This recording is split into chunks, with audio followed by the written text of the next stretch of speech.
ఇవాళ కరీంనగర్ జిల్లాలో రైతులకి రైతు భరోసా 15,000 ఖచ్చితంగా మీరు ఇవ్వాలి. పోయిన 2 సీజన్లు మీరు రైతు భరోసా ఇవ్వలేదు అని ఇలా కరీంనగర్ జిల్లాలో ఉమ్మడి కరీంనగర్ జిల్లాలో రైతుల పక్షాన తెలంగాణ రైతుల పక్షాన మేము దాంతో పాటు ఇలా రుణమాఫీ నా హుజురాబాద్ నియోజకవర్గంలో కేవలం 50% మాత్రమే అయింది. ఇంకా 50% కాలేదు. నా హుజురాబాద్ నియోజకవర్గంలో రైతులకి రుణమాఫీ చెయ్యాలని నేను డిమాండ్ చేశాను. నా దళిత కుటుంబాలకి శాచ్యురేషన్ మోడ్ లో 18,500 కుటుంబాలకి మేము దళిత బంధు ఇస్తే 2వ విడత దళిత బంధుని వీళ్ళు ఇవ్వకుండా ఆ దళితులకి ఇబ్బంది పెడతా ఉన్నారు.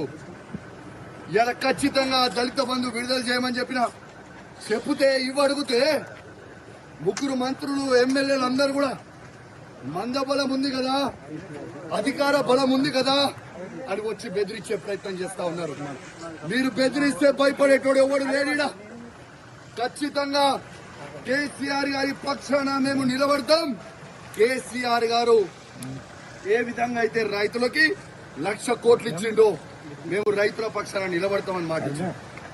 అదే విధంగా మేము మాట ఇచ్చినట్టు నిలబడతా ఉన్నాం. ఎందుకో ఈ దౌర్జన్యం అని అడుగుతా ఉన్నాను. మంత్రులు ఎమ్మెల్యేలు అధికారులు సాక్షిగా నేను ఒక ఎమ్మెల్యేగా ఉన్నా ఎట్లా బయట పట్టుకొని నూకేస్తున్నారో ఒక్కసారి మీ అందరు కూడా చూడనని విజ్ఞప్తి చేస్తాను. ఒక దొంగ అయినా జగిత్యాల ఎమ్మెల్యే డాక్టర్ సంజయ్ ఎట్లయితే అమ్ముడు పోయిండో సిగ్గులేనోడు అమ్ముడు పోయినోడు ఎట్లా అమ్ముడు పోయినోడు అని మేము అడిగితే మైకిచ్చుకొని నువ్వు ఏ పార్టీ అంటే కాంగ్రెస్ పార్టీ అంటూ. మరి నిజంగా నువ్వు అంత బొగోనువే అయితే డాక్టర్ సంజయ్ జగిత్యాల ఎమ్మెల్యే నువ్వు రాజీనామా చేయి. అదే కాంగ్రెస్ బీఫామ్ మీద కేసు చూపి చాతగాని దద్దమ్మలాగా కేసీఆర్ గారు పెట్టిన భిక్ష నువ్వు ఎమ్మెల్యేగా ఉండి దీంతో కేసీఆర్ గారిని నువ్వు విమర్శిస్తా ఉంటే, మీరు నోటికి వచ్చినట్టు మాట్లాడుతూ ఉంటే మేము చూసుకుంటా ఊకోవాలని మేము అడుగుతా ఉన్నాం. ఖచ్చితంగా నిలదీస్తాం, అడుగడుగున అడ్డుకుంటాం. ఖచ్చితంగా ఇచ్చిపెట్టే ప్రసక్తే లేదు. వాళ్ళు ఖచ్చితంగా ఇవాళ రైతులకి 15,000 రూపాయల రైతు భరోసా ఇవ్వాల్సిందే. ఇందిరమ్మ ఇల్లు ప్రతి ఒక్కరికి ఇవ్వాల్సిందే. ఇలా వాళ్ళు ఇచ్చిన 6 గ్యారెంటీలు ఇవ్వాల్సిందే. వాళ్ళు భయపెట్టించి దౌర్జన్యాలు చేస్తే భయపడే ప్రసక్తే లేదు. ఖచ్చితంగా వాళ్ళు ఇచ్చే 6 గ్యారెంటీల హామీలు ఖచ్చితంగా వాళ్ళు ఇచ్చే వరకు వాళ్ళని ప్రశ్నిస్తూనే ఉంటాం. 420 హామీలు ఇచ్చే వరకు ప్రశ్నిస్తూనే ఉంటాం. మీరు కేసులు పెట్టి వాళ్ళని ఇబ్బంది పెట్టి భయపెట్టాలనుకుంటే మీతోని కాదు, మీ తాత జయజమ్మతో అధికారులకు కూడా చెప్తా ఉన్నాను, హెచ్చరిస్తా ఉన్నాను. తస్మాత్ జాగ్రత్తగా ఉండండి.